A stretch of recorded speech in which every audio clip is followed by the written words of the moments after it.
다윗 왕의 말년, 왕위 계승을 둘러싼 긴장감이 예루살렘을 감돕니다.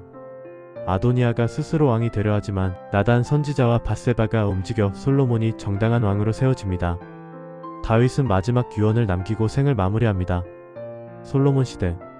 이스라엘은 가장 화려하고 안정된 전성기를 맞습니다. 젊은 솔로몬은 왕이 되는 부담 속에서 하나님께 엎드려 구합니다. 지혜를 주소서. 그의 겸손한 요청에 하나님은 지혜뿐 아니라 부와 명예까지 약속하십니다. 솔로몬의 이름을 세상에 알린 사건, 두 여인이 한 아기를 두고 다투던 재판.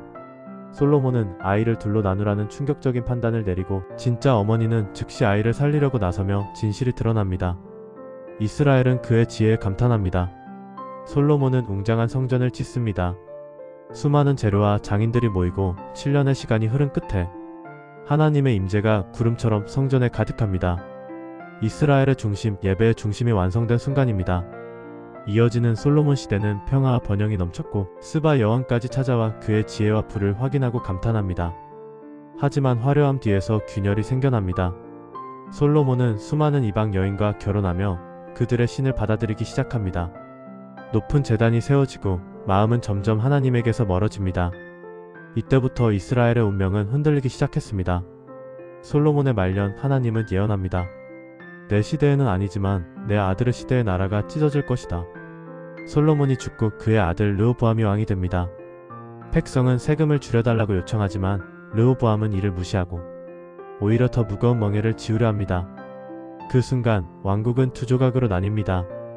북쪽 10지파는 여로보암을 왕으로 세워 북이스라엘이 되고 남쪽 유다와 베냐민은 남유다로 남습니다. 이스라엘 역사상 가장 큰 분열의 순간입니다. 북이스라엘의 여로보암은 백성이 예루살렘으로 가는 것을 막기 위해 금송아지 우상을 만들고 새로운 제사를 규정합니다. 그 이후 북이스라엘 왕들은 계속해서 악한 길을 걷습니다. 시간이 흐르고 이세벨과 결혼한 아합 왕이 등장합니다.